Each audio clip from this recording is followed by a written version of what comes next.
don't know if you saw it a while back, I did a video on why I think vintage receivers are better than Chinese mini amplifiers.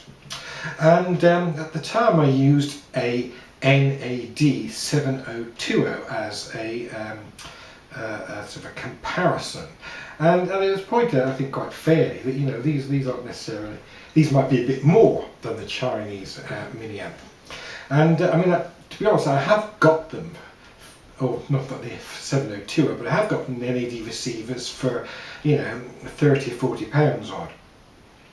But I thought, well, okay, let's see what I can do. So what I did was I put in 99p bids for you know, lots of vintage receivers that worked, and after about 12 I was successful and no one else bidding, so I bought it.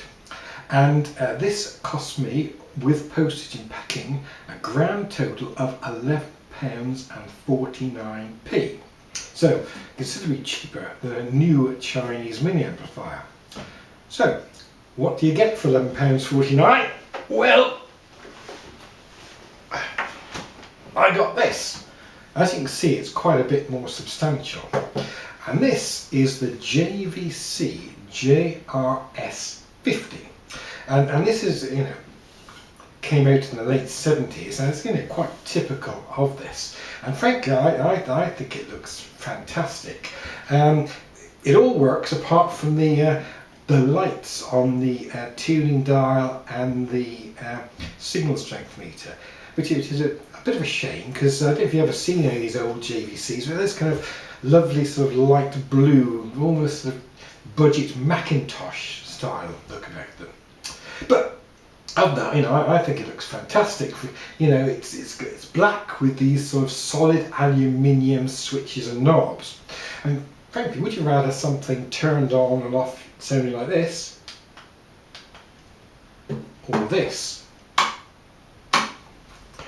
Okay, so if you have a look at it in a bit more detail, we've got bass and treble controls, the on-off switch, headphone socket, high pass filter.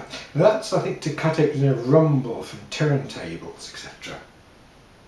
You've got your tuning dial and signal strength meter. There is a selector switch for FM, muted FM, AM and phono. Your tuning knob, volume and balance control, and around here you've got a tape monitor switch and a loudness switch. The loudness switch just doesn't seem terribly well designed, just seems to make it sound a bit worse as far as I can see.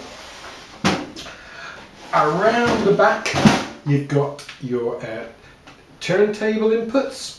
You've got tape loops in RCA and 5-pin DIN format, sockets for FM and AM aerials, internal, well, stuck it at the back, AM aerial, and here you've got these kind of odd sort of push button speaker connectors, which, you know, can't take very thick wire, but, you know, I guess they do the job.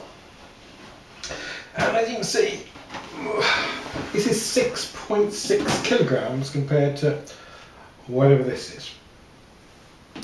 So how does it sound? Well, in many ways that they sound quite different. I mean, this has got a kind of a lean sort of sound, whereas this sounds big, fat and warm, a bit like a, you know, a sort of a duvet day, really. So, you know, I probably wouldn't use it with my Q acoustic speakers, but with something a bit more sort of bright, it would be fine. I had to actually use, I know this is sacrilege, but I had to use the bass and treble controls a bit. But overall, I prefer the sound of this.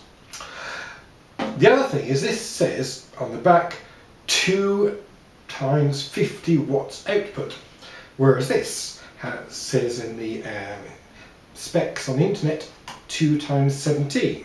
Well, I can tell you, this sounds considerably louder than this. So, as well as preferring the sound quality, you know, you can use this for lots of other stuff. I mean, you know, when this, you know, if you decide to upgrade, then, you know, this is useless. And I suppose it has got a USB DAC and Bluetooth, But this has got, I say, the phono stage in and a tuner. I have to say, you know, compared to the other vintage receivers I listened to, it's probably the weakest tuner. I have to say, you know, bringing in sort of distant signals and all, but you know, it is perfectly serviceable. And you know, so you can upgrade the amplifier, still use the phono stage and the FM/AM tuner by taking the, you know, a signal from the tape out. So overall, you know, compared to, you know, 40 or 50 pounds for this, or 11.49 for this, you know, I know which I think is the far better value, as well as being better for the environment and all other things. So anyway, I hope I'm convincing you that you know, FM receivers, or vintage receivers are better than new Chinese mini amps. Anyway, thanks for watching. Bye now.